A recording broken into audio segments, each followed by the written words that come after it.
here's what we're talking. We're talking about future pacing and setting expectations. Okay.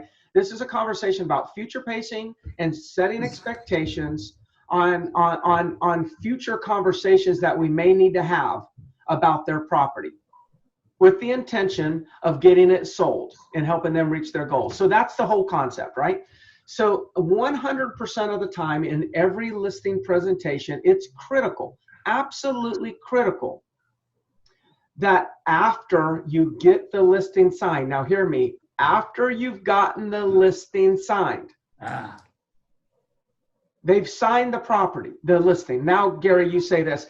You know, Gary, I tell you what, I'm really excited about getting to work for you, and you can count on me, you know, to be on your team and support you and communicate and fight hard to get this thing sold and help you reach your goals. And one of the things that you'll be really find or that you'll really appreciate about myself is that I monitor my listings. I monitor the activity on an ongoing basis. You know, maybe not every day, but every week I'm really looking to see what kind of traffic are we getting in our listings, how many showings, how many views on the internet, how many calls, how many questions from real estate agents. So because I'm in touch with that information, you can count on me to follow up with you and kind of give you some reports from time to time. And one of the things that we find is, you know, after about 21 days, 14 to 21 days, I can monitor the activity. And in the event that the activity doesn't appear to be at the level necessary to reach our goals of getting this property sold sooner than later, then I'm going to communicate that with you.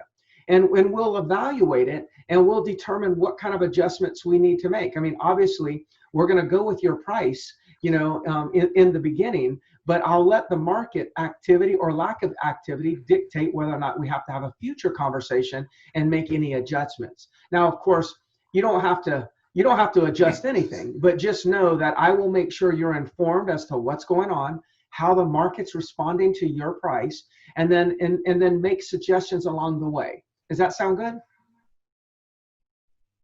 And then Gary, you would say, yes, that sounds good. Great.